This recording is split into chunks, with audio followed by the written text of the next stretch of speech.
कल का session interesting था। अपफ्रंट दिखाया भी था इंटरडे चार्ट, शुरुआती वॉलेटिलिटी, उसके बाद सेकेंड हाफ में एक बढ़िया ट्रेंडिंग डे। ऐसे में पहले समझ लेते हैं सेटअप कैसा है, उसके बाद इन बेंचमार्क्स के अप्रोच पे उतरेंगे। कैसा लग रहा है सेटअप अब? सेटअप में तो वही दिक्कत है। एफआईएस बेच रहे हैं, डीआईएस खरीद रहे हैं।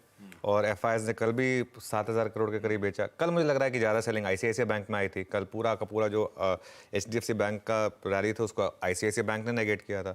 एग्जैक्ट नंबर्स मैच हो रहे हैं। 6,900 करोड़ की सेलिंग डी एफआईएस की ग्रॉस वॉल्यूम्स बहुत ज़बरदस्त पिकअप हो गए हैं। 34,000 करोड़ की कल ग्रॉस सेलिंग हुई है। ये अपने आप में एक अच्छी चीज़ नहीं है, क्योंकि इसका मतलब ये है कि अभी भी हायर लेवल पर इवन एचडीएफसी बैंक में भी सेलिंग है।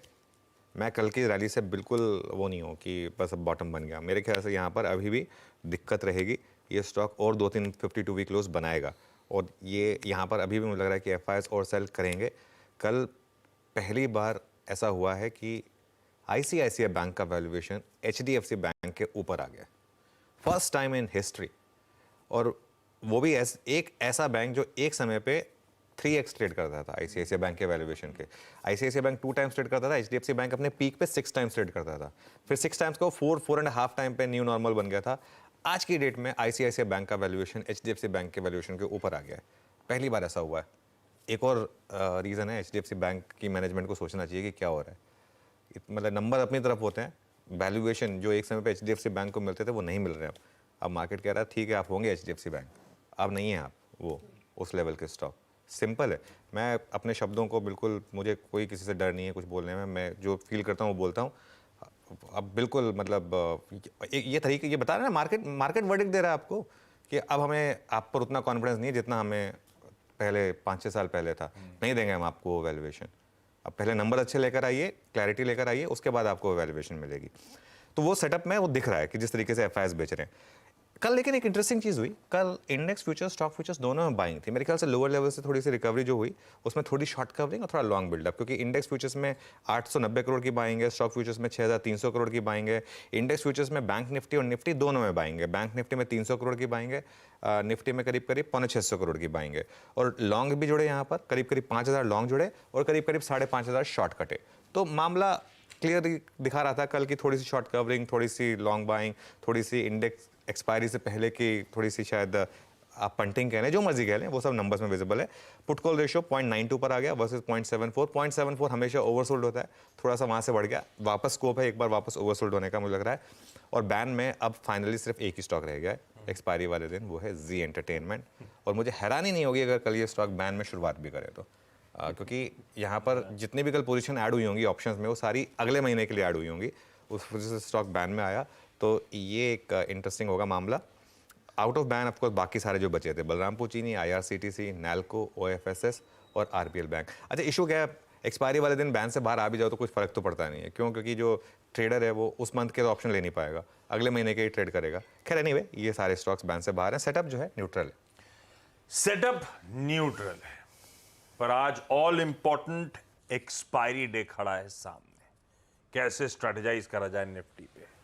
हालांकि पहले आजकल ऐसा दिन हो गया कि निफ्टी बैंक समझने के बाद समीकरण निफ्टी का अप्रोच, लेकिन उस पर बाद में आता हूं। निफ्टी का सेटअप कैसा, क्या अप्रोच होगा आज? बिल्कुल, निफ्टी का अप्रोच देखिए, आज क्योंकि एक्सपायरी है और कल एक बड़ा मूव आ चुका है, आज लेवल बेस्ड ट्रेडिंग होगी। अब आप कहेंगे कल आप कर रहे थे लेवल बेस्ड ट्रेडिंग, नहीं है, क्योंकि कल नहीं थी। कल देखिए कि किसी लेवल ने काम नहीं किया होगा, लेकिन मार्केट ने आपको शानदार ट्रेड्स दी दोनों तरफ की। आज अपने आप को लेवल बेस्ड रखें। क्यों? क्योंकि आज एक्सपायरी है मंथली वाली। तो इसके लिए पहला रेजिस्टेंस है 21,565 और बड़ा रेजिस्टेंस है 21,630। ये कहाँ से लेवल्स आए हैं? ये जो दो कॉल राइटर्स का सबसे बड़े जोन है, पहला 21,500 पर और दूसरा 21,600 पर। 21,500 की कॉल का प्रीमियम 65 रुपये, 21,600 की कॉल का प्रीमियम 30 रुपये। उसके हिसाब से सिंपल अरिथमेटिक में 21,565, 21,630।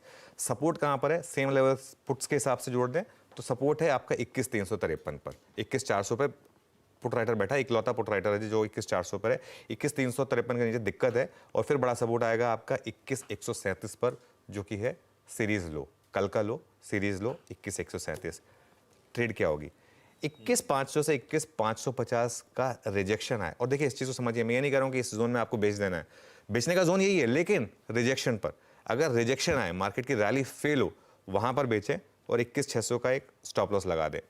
दूसरी तरफ डिप्स में लेना भी है। 21,350 से 21,400 का अगर रेंज होल्ड कर रहा है मार्केट, निफ्टी होल्ड कर रहा है, तो उसको खरीदें वहाँ पर और एक छोटा सा 21,300 का स्टॉप लगा दें। 21,300 का स्टॉप इसलिए क्योंकि वरना 21,137 तक भी मार्केट फिसल सकता है, तो उतना शायद स्टॉप लॉस कोई रख नहीं पाएगा इसके लिए। तो ये मेरी होगी निफ्टी पर अप्रोच। डिप्स पर लेना ज़रूर है निफ्टी, क्योंकि निफ्टी में बाकी सेक्टर्स में स्ट्रेंथ है, रिलायंस में, आईटी में, एफएमसीजी में, फार्मा में, मेटल्स में। इसके लिए निफ्टी में बहुत ज़्यादा गिरावट नहीं है, टिकाऊ गिरावट नहीं है। लोअर लेवल से रिकवरी इसीलिए आती है निफ्टी में क्योंकि बाकी के सेक्टर्स जो हैं वो ठीक ठाक कर रहे हैं। तो लोअर लेवल पे खरीदना है, हायर लेवल पे बेचना है। बहुत बढ़िया। ये है निफ्टी का आज का अप्रोच, लेवल बेस्ड ट्रेडिंग का दिन, और वो लेवल्स ब्यूटीफुली आपकी स्क्रीन पे रख भी दिए जो चर्चा में आए थे। निफ्टी बैंक प्लीज स्क्रीन पर लेकर आइए।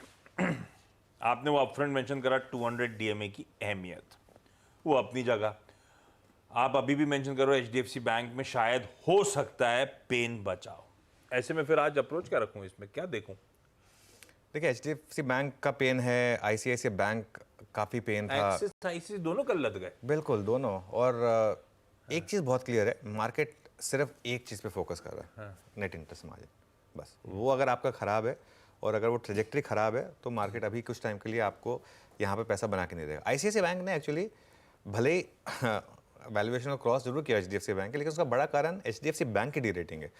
आईसीआईसीआई बैंक ने चला है। एक साल का चार्ट देखेंगे ना आईसीआईसीआई बैंक का, मेरे ख्याल एक साल पहले भी 1000 पे था, एक साल पहले भी 1000 पे था, कल भी 1000 पे ही है, साल के बीच में भी 1000 पे ही था ये स्टॉक। तो इसमें कोई ऐसा वो नहीं है, थोड़ा चला है करीब करीब 17%, लेकिन अगर वो भी शुरू के उसके बाद जो मूव आया था उसके बाद से फ्लैट ही रहा है ये भी। तो खैर एनीवे, पॉइंट मेरा ये है कि बैंक निफ्टी में रेंज बढ़ी है और उस रेंज में आपको ट्रेड करना है। जहां दिक्कत मिले, जहां आपको लगने लगे फर्स्ट साइन ऑफ ट्रबल, बेच दे बैंक निफ्टी को और डे हाई का स्टॉप लॉस लगा दें। First sign of trouble day high के स्टॉप लॉस के साथ। वो लेवल कहाँ होंगे इसलिए मैं लेवल नहीं दे रहा हूँ यहाँ पर। और स्टेबिलिटी अगर आए लोअर लेवल पर तो वहाँ पर खरीदें और डे लो का एक स्टॉप लॉस लगा दें पोजिशनली। लेकिन मैं अभी भी कहूँगा कि अगर बैंक निफ्टी में शॉर्ट हैं, जो कि मेरा एक व्यू रहा है पोजिशनली, वो शॉर्ट अभी भी इंटैक्ट है बैंक निफ्टी में। मुझे लग रहा है बैंक निफ्टी में अभी भी एक बार 200 डे मूविंग एवरेज टूटेगा, उसके नीचे हम जाएंगे। एक स्टॉप लॉस होना चाहिए आपका पोजिशनली 45,550 का क्लोजिंग बेसिस पर बैंक निफ्टी में। ओके, ये है निफ्टी बैंक का आज का हमारा approach. Nifty bank watch out करना है जब ट्रबल के इंडिकेशंस आए, बिकवाली करने के मौके, और अगर नीचे स्टेबलाइज हो रहा है कहीं पे तो खरीदने का मन। खैर,